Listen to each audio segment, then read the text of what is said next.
जनवरी 2026 दुनिया की नजरें वेनेजुएला पर टिकी है। अमेरिकन मिलिट्री के एक एक्शन ने एक हंसते खेलते देश को बर्बाद कर दिया है।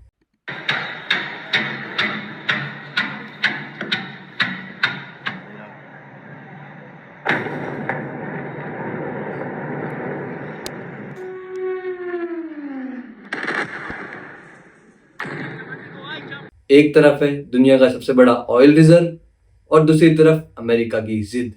लेकिन क्या कभी आपने सोचा है, जो हिम्मत अमेरिका वेनेजुएला या इराक के खिलाफ दिखाता है वो भारत के खिलाफ क्यों नहीं? क्या सिर्फ इसीलिए कि हम दुनिया की थर्ड लार्जेस्ट इकोनॉमी है? नहीं दोस्तों, इसके पीछे छुपा है 1988 का वो सच जिसने CIA की नाक के नीचे से भारत की किस्मत बदल दी। आज के वीडियो में हम बात करेंगे अटल बिहारी वाजपेयी का वो मास्टर मूव जिसने इंडिया को अमेरिका का अगला शिकार बनने से हमेशा के लिए बचा लिया। India conducted 3 underground nuclear tests in the Pokhran range. सबसे पहले समझते हैं वेनेजुएला का केस। इस देश के पास इतना तेल है कि पूरी दुनिया चला सके, लेकिन आज इसके लोग भूखे मर रहे हैं। क्यों? क्योंकि अमेरिका ने इसका रिजीम बदलने के लिए हर वो हथकंडे अपनाए हैं जो वो कर सकता था। पहले सैंक्शन लगाए, कूप अटेम्प्ट्स और अब डायरेक्ट इन्वेशन। इतिहास गवाह है, अमेरिका उसी देश पर हाथ डालता है जिसके पास न्यूक्लियर शील्ड नहीं होती। 90s के दौरान हम भी इसी खतरे से गुजर रहे थे और हर तरफ से हमें दबाने की कोशिश की जा रही थी। फिर आता है साल 1988 का। अटल बिहारी वाजपेयी जी प्रधानमंत्री बनते हैं। उनका मिशन क्लियर था, भारत को एक न्यूक्लियर सशक्त देश बनाने का। लेकिन यह इतना आसान नहीं था। अमेरिका के $1 बिलियन स्पाई राजस्थान के पोखरण पर हर 10 मिनट पर निगरानी रखते थे।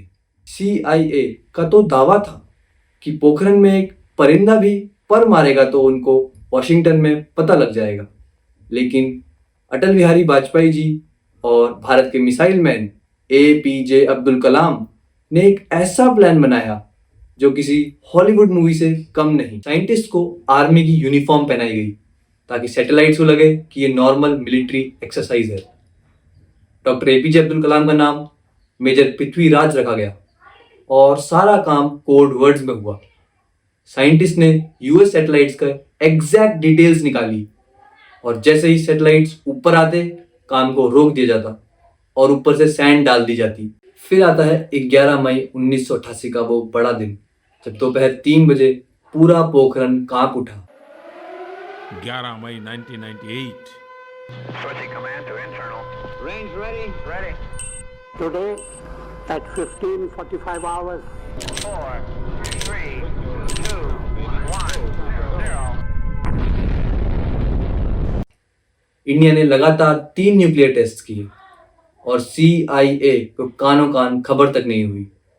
जब तक वाशिंगटन में बैठी क्लिंटन सरकार सोकर उठी, तब तक इंडिया न्यूक्लियर क्लब का मेंबर बन चुका था। अभिनंदन होना चाहिए वैज्ञानिकों का, उन इंजीनियरों का जिन्होंने पोखरण में जो कुछ हुआ उसे सफलतापूर्वक करके दिखाया। अमेरिका गुस्सा था, उन्होंने सैंक्शंस लगाए, धमकाया भी, लेकिन अटल जी वो हिले नहीं। उन्हें पता था कि ये न्यूक्लियर बॉम्ब सिर्फ एक हथियार नहीं, भारत की आज़ादी का इंश्योरेंस है। आज जब वेनेजुएला की हालत देखते हैं तब समझ आता है अटल जी का वो फैसला कितना जरूरी था। अगर 1998 में हमने वो फैसला नहीं लिया होता तो शायद आज कोई भी बड़ा देश हमें धमका रहा होता। क्या आत्मरक्षा की तैयारी तभी होगी जब खतरा होगा? अगर तैयारी पहले से हो तो जो खतरा अगर आने वाला है तो खतरा भी दूर हो जाएगा। न्यूक्लियर पावर होने का मतलब ये नहीं कि हम किसी पर अटैक करना चाहते हैं, बल्कि इसका मतलब है कि हम पर कोई अटैक करने की हिम्मत ना करे। दिस इज कॉल्ड डेटरेंस और इसका पूरा क्रेडिट जाता है अटल बिहारी वाजपेयी और उनके मास्टर मूव को। संसार का विरोध मोल लेकर हमने अणु परीक्षण किया, किसी दबाव में हम नहीं आए।